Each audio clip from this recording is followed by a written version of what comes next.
এই চক্রের মধ্যে আমরা ঘুরছি। তৃষ্ণা উৎপন্ন হয়েছে, দুঃখ উৎপন্ন হয়। তৃষ্ণার কারণে এটা চাই, তৃষ্ণায় আমাকে জন্মান্তর ঘটায়। তৃষ্ণা নিরুদ্ধ হয়েছে, দুঃখ নিরুদ্ধ হয়ে গেছে। এটাই হচ্ছে বুদ্ধির কার্যকারণ। কিন্তু এটা আমরা বুঝি না বলেই এটা আমরা ঘুরছি। একটা খুব সুন্দর গল্প আছে। 12 জন অন্ধ, তারা এক দেশ থেকে আরেকটা দেশে যাবে। তো এক দুষ্ট প্রকৃতির মানুষ তাদেরকে দেখছে। তো বলে যে তোমরা কোথায় যাবে? বলে যে আমরা অমুক স্থানে যাব। বলে ঠিক আছে, আমি তোমাদেরকে পথ দেখিয়ে দেবো, তোমরা একজনের হাত একজনে শক্ত করে ধরো। তো সেও একজনের হাত ধরেছে।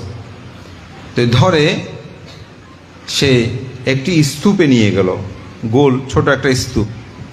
তো সেখানে নিয়ে গিয়ে একজনের হাত, যে প্রথমে সে ধরেছে তারপর এক একজন করে ধরেছে, সে নিজের হাতটা খুলে নিয়ে তাদের মধ্যে একজন হাত আরেকজনকে ধরিয়ে দিল।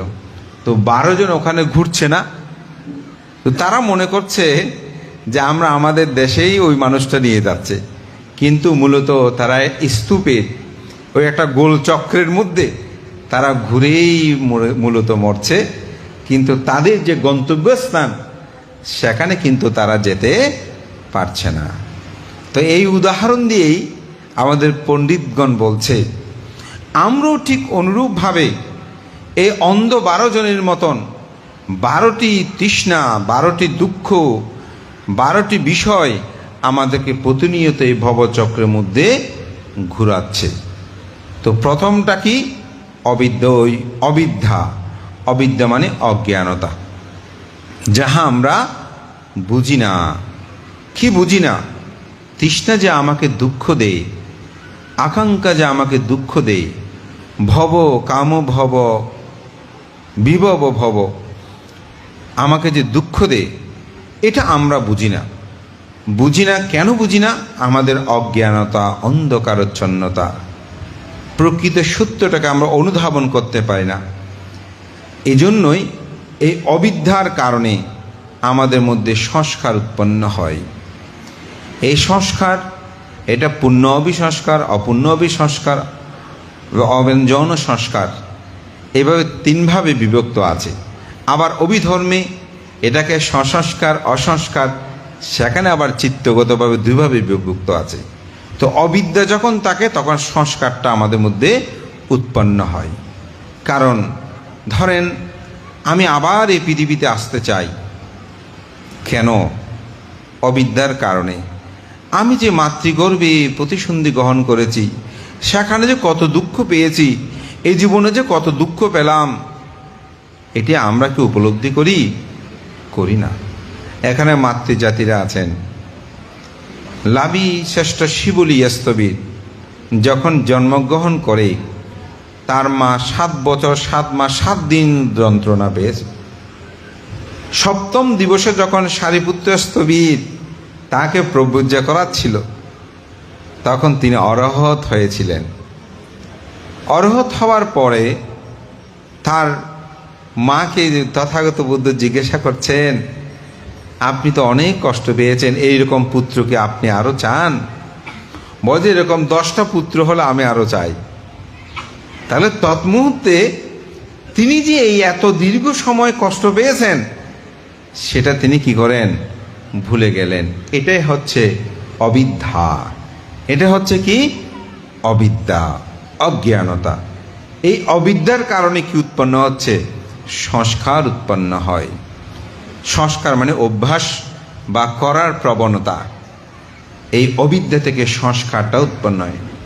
সংস্কার থাকলে সেখানে বিজ্ঞান মানে মন, অন্তঃকরণ, হৃদয়, হার্ট, আমরা যে একাত্মবোধক শব্দ, এগুলো এটা বোঝানো হয়।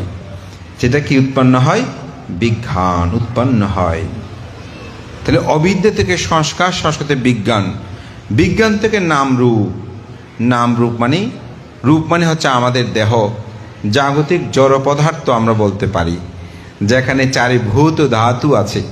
যে অপধাতু, তেজধাতু, বায়ুধাতু, পাঠাবি ধাতু আমরা যেটা বলি, এই 4 প্রকার জড় পদার্থে পরিপূর্ণ হচ্ছে আমাদের রূপ। এটাকে আবার বিভাজন করলে 40 প্রকার হয়। তো সেই বিজ্ঞান যখন উৎপন্ন হয়, তার চিত্ত এটা তো এমনি পারে না, এটার জন্য রূপের প্রয়োজন হয়। নামটা এমনি থাকতে পারে না, এটার জন্য রূপ প্রয়োজন হয়।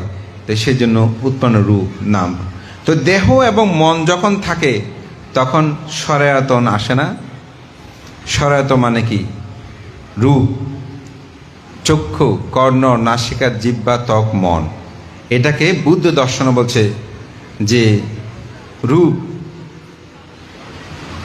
শ্রুত, রস, অর্থাৎ রূপ, রস, শব্দ, গন্ধ, স্পর্শ, মন, এটা সরায়তন। অর্থাৎ বুদ্ধ ধর্মে রূপ, রস, শব্দ, গন্ধ, স্পর্শ দিয়ে এটাকে বোঝানো হয় মন। তখনই সরায়তনটা উৎপন্ন হয়। এই যে এগুলো কিন্তু চক্র আকারে ব্যাখ্যা করলে একটু সময় লাগবে। আমি মূলত আমরা কিভাবে চক্রে ঘুরছি তার একটা সংক্ষিপ্ত আমি দিক নির্দেশনা বা আমি উপস্থাপনা করার চেষ্টা করছি। এই সরায়তন যখন স্পর্শগুলো উৎপন্ন করে তখন সরায়ত স্পর্শ সরায়তন থেকে ভব, উপাদান। উপাদান মানে সেটা উৎপন্ন হওয়ার জন্য চেতনা বা আকাঙ্ক্ষা, এটা সেখানে উৎপন্ন, তখন হচ্ছে ভব। ভব মানে হচ্ছে জন্ম। জন্ম যেখানে উৎপন্ন হয় তখন জরা, ব্যাধি, মৃত্যু, এই ভবচক্রের মধ্যে আমরা ঘুরতে থাকি। তো সেজন্য বলছে অবিদ্যা যখন থাকে, ইমাসা সাতি ইদাং হতি, এই অবিদ্যাটা যখন থাকে তখন তার মধ্যে উহাটা কত দুঃখটা থাকে। অবিদ্যা যদি উৎপন্ন হয়, ইধং উপাজ্জাতি, ইমাস্য উপাজ্জাতি, ইধং ইমাস্য উপাধ্যা, ইদং উপাজ্জাতি। যদি এই অবিদ্যাটা উৎপন্ন হয়, অবিদ্যা যদি থাকে তাহলে অবিদ্যাটা উৎপন্ন হবে। ইমাসা আসাতি ইধং না হতি, যদি উহা না থাকে, অবিদ্যা যদি না থাকে তাহলে কিন্তু ইহা উৎপন্ন হয় না, এটা হয় না। ইমাসা নিরুধা ইধাং নিরুজ্জান্তি, যদি অবিদ্যাটা নিরুধ হয় তাহলে দুঃখটা নিরুধ হবে, ওটা উৎপন্ন হবে না। আমাদের জীবনেও যত পুণ্যকর্ম আমরা সৎকর্ম সম্পাদন করি তার মূলটাই হচ্ছে আমাদের মধ্যে যেন অবিদ্যাটা না থাকে। এটা যদি ছিন্ন হয়, নিরুধ হয়, তাহলে দুঃখ নিরুধ হবে। এই অবিদ্যার কারণে জগতে আমরা জন্ম জন্মান্তর এই দুঃখকে বরণ করছি, দুঃখের ঘরেই আমরা বসবাস করছি। তাই আমাদের সকলের উচিত এটিকে জানা। তো এটিকে একদিনে তো জানা যাবে না, এটা জানার জন্য বুদ্ধ আমাদেরকে যে পথ দিয়েছেন সেটি হচ্ছে শীল, সমাধি, প্রজ্ঞা, যেটা আর্যাষ্টাঙ্গিক মার্গ বলে এটার সংক্ষিপ্ত রূপ। তাই আমি মনে করি আমাদের জীবন দর্শনে যদি আমরা এই শীল, সমাধি, প্রজ্ঞাকে আচরণ করতে পারি আমাদের জীবনের পূর্ণতা আসবে। মহাকারণিক তথাগত বুদ্ধ কাছে সবয়ক নামক এক পরিব্রজক একবার এসেছিলেন। তো তিনি প্রশ্ন করেছেন তথাগত বুদ্ধকে। প্রশ্ন করার একটা কারণও ছিল। তিনি অনেক তৎকালীন সময়ে নিগ্রোধনাথ, গয়ে কাশ্যপ, মহাকাশ্যপ, এরকম বহুজনের কাছে তিনি গিয়েছিলেন। তো তিনি একদিন গভীর নিশীত রাতে একটা স্বপ্ন দেখে এক দেবতা এসে তাকে বলেছিল যে তুমি তারই শিষ্যত্ব গ্রহণ করবে যিনি তোমার এই প্রশ্নগুলোর উত্তর দিতে পারে। তো এই জন্য তিনি বিভিন্ন গুরু মহারিষির কাছে গিয়েছিলেন তাদের কাছ থেকে উত্তর খোঁজার জন্য, কিন্তু কেউ দিতে পারে নাই। তো বুদ্ধর কাছেও তিনি আসতে একটু সংকোচ বোধ করছিলেন, কারণ বুদ্ধ তখন বয়সে খুব তরুণ ছিল।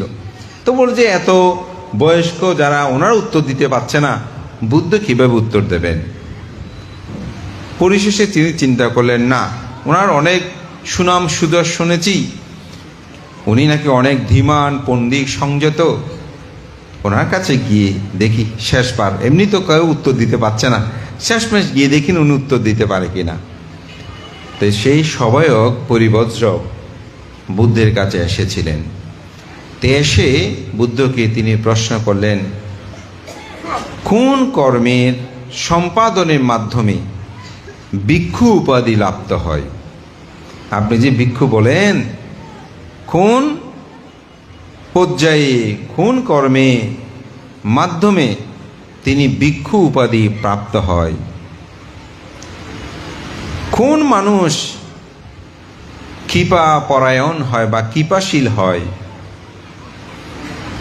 কোন মানুষ সংযত জীবন যাপন লাভ করে? কোন ব্যক্তি বুদ্ধ হন? প্রথমত এই 4টি প্রশ্ন তিনি করেছিলেন। আরও অনেকগুলো প্রশ্ন আছে ওইটাতে, তবে আমি এই 4টি শুধু বলবো। তখন বুদ্ধ বললেন, যিনি আত্মকর্ম সম্পাদনে নিরত থেকে জগতের সমগ্র দুঃখকে অপনোদন করে, যার মধ্যে কোনো লোভ দেশ ও মোহ বিদ্যমান থাকে না, আমি তাকে ভিক্ষু বলি। সেজন্য ধর্মচক্র প্রবর্তন সূত্রে যে ভিক্ষু শব্দটা আসলে উচ্চারিত হয়েছে, এটা কিন্তু শুধু আমরা যারা এরকম ত্রিচিবরধারী ভিক্ষু তাদেরকে শুধু নয়। আপনি যখন বিশুদ্ধি মার্গ গ্রন্থে যে একটা গাথা আছে, সিলে পাটিঠায়া নারু সাপাইয় চিত্তাং পায়ানসা ভাবায়া আতাপি নিপাক ভিক্ষু সৈমাং বিজাটায়ে জাটান্তি। এই গাথার একটা কারণ ছিল। একটা দেবতা বুদ্ধকে এসে একদিন গভীর নিশীত রাত্রে প্রশ্ন করেছেন, অন্তজটা বাহির জটা জটায়ে জটিত পাজা তাং তাং গৌতম পুষ্পামি কৈমাং বিজাটায়ে জটান্তি। বুদ্ধকে বলেছিলেন যে মনের ভিতরে যে পেশ আছে, জটা আছে, লোভ দেশ মোহ আছে, বাহিরে যে লোভ দেশ মোহ আছে, এগুলো থেকে কিভাবে মানুষ মুক্তি লাভ করবে? তখন বুদ্ধ এই প্রশ্নের আলোকেই তিনি উত্তর দিয়েছিলেন, সিলে পাটিটায়া নারু সাপাইয় চিত্তাং পায়ানসা ভাবায়া আতাপি নিপাক ভিক্ষু সৈমাং বিজাটায়ে জটান্তি। শিলে প্রতিষ্ঠিত হয়ে নরপ্রজ্ঞাবান সাধনার বিদর্শন দুকরে ধ্যান, শিলবান প্রজ্ঞাবান ভিক্ষু সেজন, তিনি করিতে পারে জটারও ছেদন। তা আমি এই কাহিনীটা বলা একটা শুধু কারণ, ভিক্ষু শব্দটা এখানে ব্যবহার হয়েছে। শিলবান প্রজ্ঞাবান ভিক্ষু সেজন, তিনি করিতে পারে জটার উচ্ছেদন। তা আমরা অনেকেই মনে করি ভিক্ষু বলতে এই শুধুমাত্র আমরা যারা ত্রিচিবরধারী, অষ্টপরিষ্কার মণ্ডুক মস্তক কর্মবাধা চতুর্থের মাধ্যমে আপনাদের থেকে আলাদা হয়েছি। আসলে বুদ্ধের ধর্ম দর্শনে ক্ষেত্র বিশেষে সব জায়গায় এই অর্থে ভিক্ষু শব্দটা ব্যবহৃত হয় নাই। এটি এই প্রশ্নে সবইও সে পরিবজ্রকের প্রশ্নে বুদ্ধ কি বলছেন, যিনি সমগ্র আসব তৃষ্ণাকে ক্ষয় করেছেন, তিনি হচ্ছেন কি ভিক্ষু নামেই পরিগণিত হয়। বৌদ্ধ ধর্ম দর্শনটা দুটো বিষয় আছে, একটা হচ্ছে লৌকিক আর একটা হচ্ছে লোকোত্তর। এর মাধ্যমে কিন্তু আমরা ভিক্ষু হয়েছি। এই জন্য আপনারা যখন সঙ্গবন্দনা করেন তখন সঙ্গবন্দনায় কি বলেন? দুবিদুত্তমাং বলেন না? দুটি সঙ্গ, একটা হচ্ছে সম্মতি সঙ্গ আর একটা হচ্ছে পরমাত্মিক সঙ্গ। এই আমরা সম্মতি সঙ্গের সদস্য। পরমাত্মিক সঙ্গ যদি কোনো গৃহীয় শ্রোতাপত্তি লাভী হয়, বিক্ষুত শ্রোতাপত্তি হয়তো লাভী আছে, কোনো গৃহী যদি শ্রোতাপত্তি লাভী হয়, স্থগিতগামী লাভী হয়, অনাগামী লাভী হয়, তিনিও কিন্তু তখন পরমাত্ম সঙ্গের মধ্যে অন্তর্ভুক্ত থাকে।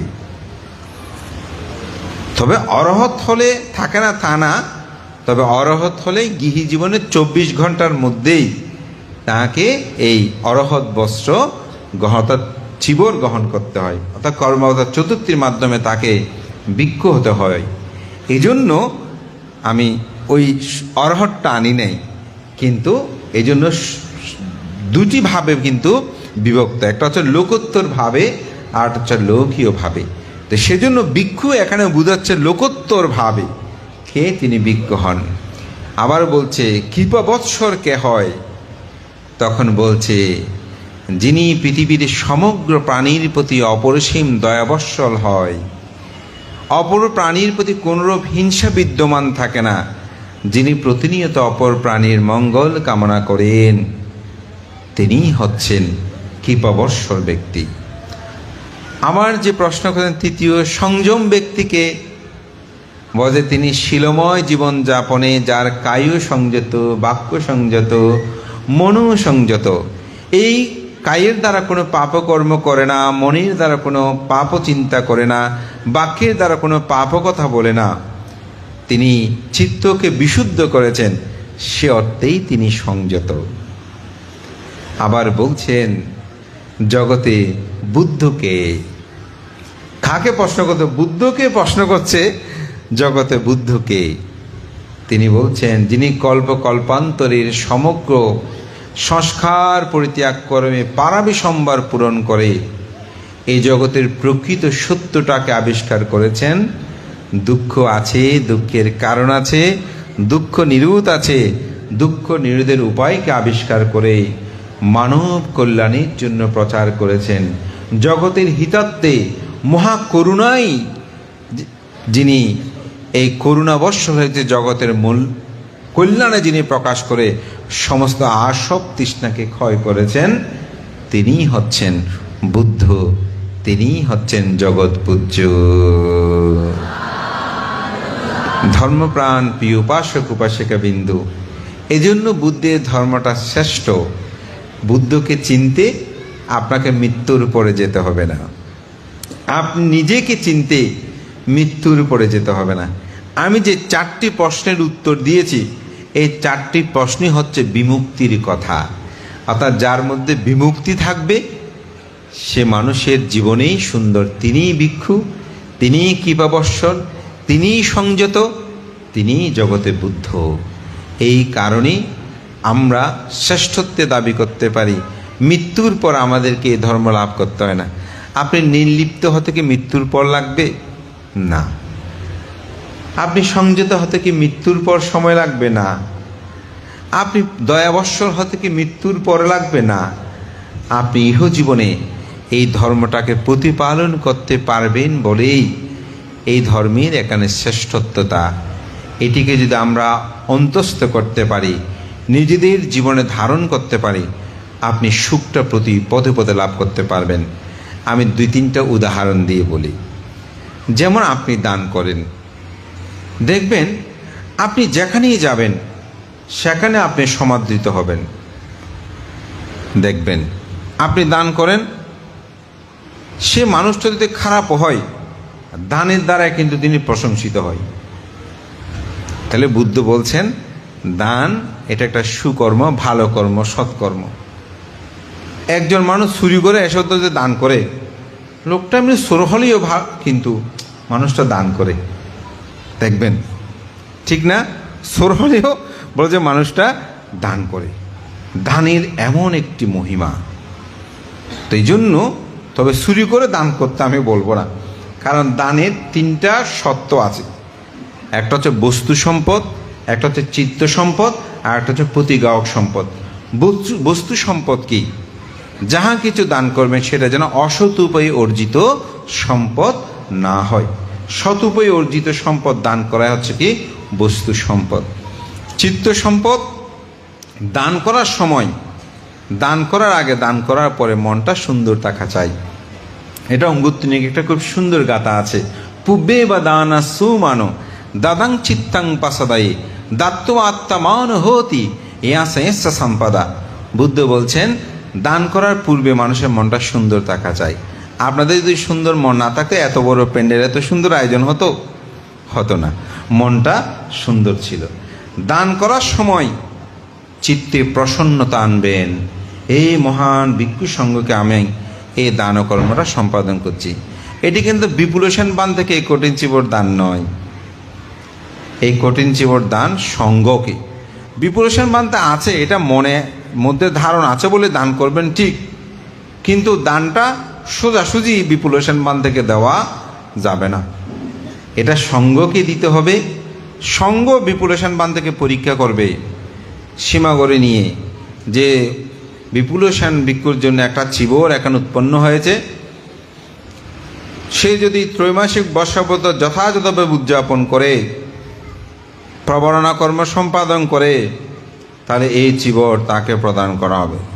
যদি এই বিষয়ে সংঘের মধ্যে কোনো আপত্তি থাকে তাহলে আপনারা বলুন, আপত্তি না থাকলে মৌনতা অবলম্বন করুন।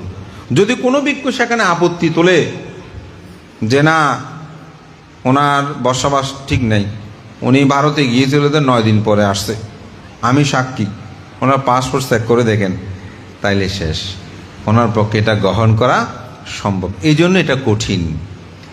কঠিন হচ্ছে বিনয়ের সাথে সম্পর্কযুক্ত।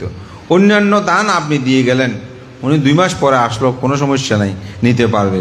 কিন্তু কঠিন চিবর দানটা আজকে দান করেছেন, কালকে সকালে সূর্য উদিত হওয়ার আগে এটা কঠিনে পরিণত করতে হবে।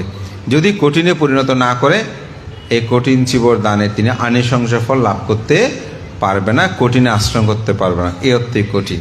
তো সেই জন্য বলছে দান করার সময় চিত্তের মধ্যে প্রসন্নতা রেখে দান করবেন। বুদ্ধ যে বলেছেন পৃথিবীর সমগ্র দানীয় বস্তু একত্রিত করে দান করলেও একখানা কঠিন চিবর দানের 16 ভাগের 1 ভাগ হবে না। এবং এই কঠিন চিবর দানের আনিশংস সম্পর্কে জেনে আমরা যেন জীবনে একবার কঠিন চিবর দান করি। এবং এই কঠিন চিবর দান একটা আনিশংস নিয়ে এখন খুব মিডিয়াতে আলোচনা হয়। সেটা হচ্ছে কি, যে কঠিন চিবর দান করলে নারীরা পুরুষ হয়। এই কথাটা যখন বলে আমাদের অনেক মানুষ বলে এটা আমার কেমন কথা, কাপড় দানের মধ্যে ওখানে দান করে পুরুষ হওয়ার কি আছে, তাহলে নারীকে নির্যাতিত, নারী জন্ম কি পাপ? আসলে এখানে পাপের বিষয় নয়। এটি মহাকারণিক তথাগত বুদ্ধ অসম্ভব সূত্রের মধ্যে বলেছেন, হে ভিক্ষুগণ, একজন নারীর পক্ষে ব্রহ্ম হওয়া সম্ভব নয়, একজন নারীর পক্ষে দেবরাজ ইন্দ্র হওয়া সম্ভব নয়, একজন নারীর পক্ষে রাজ ও চক্রবর্তী রাজা হওয়া সম্ভব নয়, একজন নারীর পক্ষে বুদ্ধ হওয়া সম্ভব নয়, একজন নারীর পক্ষে পাচ্ছেকা বুদ্ধ হওয়া সম্ভব নয়। এটা বলছে অসম্ভব। যেমন আপনি যদি আমাকে বলেন ভান্তে একজন পুরুষের পক্ষে সন্তান গর্ভে ধারণ করা সম্ভব নয়, আচ্ছা এটার জন্য কি আমি নিগৃহীত হলাম? এটার জন্য কি পুরুষ নিগৃহীত হয়েছে? আপনাদের সন্তান গর্ভে ধারণ করতে পারেন না এটা যদি বলে আপনি কি নিগৃহীত হলেন? না, এটা হচ্ছে অসম্ভব। বিষয়টা ধর্মতা, এই বিষয়টাই আসলে বোঝানোর জন্য। যেমন আমাদের মহাকারণিক তথাগত গৌতম বুদ্ধ, তিনি কিন্তু অতীত জন্মে নারী হয়ে এই পৃথিবীতে জন্মগ্রহণ করেছিলেন। এটা আমাদের পরম শ্রদ্ধেয় জিনবংশবান্তের জাতক 50 আপনি সেখানে দেখবেন অতীত দীপঙ্কর বুদ্ধের সময়ে তিনি বগ্নি হয়ে জন্মগ্রহণ করেছিলেন। তখন অতীত দীপঙ্কর বুদ্ধের নাম যশ কীর্তি প্রতিপত্তি দেখে তিনি অভিভূত হয়ে প্রার্থনা করছেন যে দাদা অগ্রজ, আপনি যেমন বুদ্ধ হয়েছেন আমিও আগামী জন্মে বুদ্ধ হতে চাই। ও ভাইকে বলতেছে, বলছে তুমি তো এমনি প্রার্থনা করলে হবে না, তুমি আগে পুরুষ হওয়ার জন্য একটু প্রার্থনা করো।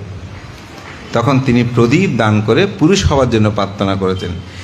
এর পরবর্তীতে সে অম্রবতী নগরে দীপঙ্কর বুদ্ধের পাদমূলে তিনি পতিত হয়ে আবার বুদ্ধত্বের জন্য প্রার্থনা, তিনি বুদ্ধ হন নাই। আপনারা হতে পারবেন না তা না, কিন্তু সেটা একটা বিষয়। যেমন অনেকে বলে বানতে আমি বুদ্ধ হতে চাই। আপনি বুদ্ধ হতে চাইলে হবে না, বুদ্ধ হওয়ার জন্য প্রার্থনা করতে 8টি সম্পদের প্রয়োজন আছে। তাকে মানুষ হতে হয়, তাকে পুরুষ হতে হয়, তাকে অভিজ্ঞ অষ্টসমাপত্তি লাভে হতে হয়, তাকে তৎমুহূর্তে ধ্যানে বসলে অরহৎ হবার হেতু থাকতে হয়। ওই যে বললাম ইদাং হতি, ইহা থাকলে ওটা হয়, অর্থাৎ হেতু থাকতে হবে, অরহৎ হবার মতো হেতু থাকতে হবে। অরহৎ হবার হেতু থাকলে হবে না, তাকে সম্মুখ সম্বন্ধে সাক্ষাৎ লাভ করতে হবে। এখন যদি আপনি আমাদের সামনে বলেন আমি বুদ্ধ হতে চাই, বুদ্ধিসত্ত্ব হবে, হবে না। তাকে কি হতে হবে? সম্যক সম্বুদ্ধের সাক্ষাৎ পেতে হবে। সম্যক সম্বুদ্ধের শুধু সাক্ষাৎ পেলে হবে না, তাকে অবশ্যই প্রার্থনা করতে হবে। তো প্রার্থনা করার সময় হয়তো শ্রদ্ধা, বীর্য এবং প্রজ্ঞা, এই তিনটার যে কোনো একটা বলবৎ থাকতে হবে। তারপর প্রার্থনা করতে হবে। তখন সেই সম্যক সম্বুদ্ধ অতি তার প্রজ্ঞা অনন্ত চক্ষু দিয়ে তথা দিব্য চক্ষু দিয়ে দেখবেন তিনি আসলে বুদ্ধ হতে পারবেন কিনা। তখন তিনি যে ভবিষ্যৎবাণী করবেন, সে 8টি সম্পদ লাভের পরেই তিনি বুদ্ধি সম্ভার পারামে পূর্ণ করবেন। এমনি না, যেমন আপনি যদি এসএসসি পাস না করেই বা স্মৃতি গিয়ে বলেন যে আমি অনার্স পড়ব, হবে না। তাকে এইচএসসিটাও কমপ্লিট করে তারপরে যেতে হবে।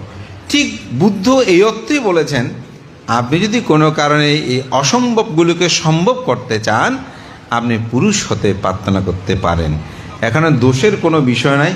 এটা আমাদের বিজ্ঞ সংজ্ঞারা কেউ অব্যক্তভাবে অধর্ম এটা প্রচার করছে না।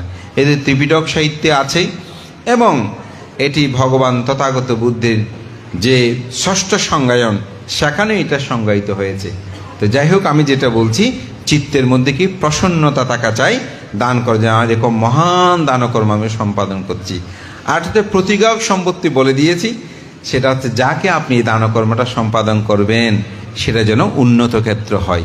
যখন এরূপভাবে চিন্তা করে আপনি এই পুণ্যকর্মগুলো সম্পাদন করবেন, তখন আপনার অন্তর্জগতের যে চেতনা, সেরূপ চিন্তা করে এই পুণ্যকর্মগুলো সম্পাদন করতে হয়। এই পুণ্যকর্মগুলো এভাবেই যখন সম্পাদন করে তিনি ত্যাগময় জীবন যাপন করে, তখন এই ত্যাগের ফল তিনি কিন্তু লাভ করেন। তো সেজন্যই বললাম, আপনি যখন দান করবেন এটির ফল আপনি লাভ করবেন।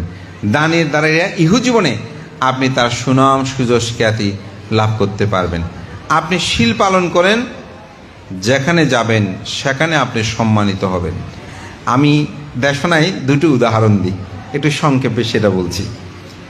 একজন চোর শহরের একটা বাড়িতে বেড়াতে গেল, অর্থাৎ চোর প্রকৃতির, সেই পরিচয় কিন্তু একটু হাত নড়ে বলে। তো বাড়িতে সে যে বাসা বাড়িতে গিয়েছে কেউ নাই, গৃহকর্ত্রী নিয়ে আছেন, অর্থাৎ স্ত্রীটা আছেন। তো ওনার ছেলে, ওনার ছোট মেয়ে ছেলে আছে, স্কুলে দিয়েছে, স্কুলে পড়তে গেছে। এখন বাসায় কেউ নাই, আত্মীয় স্বজন গিয়েছে, কি করবে, ভাত দুটো তার তো খাওয়াতে হবে।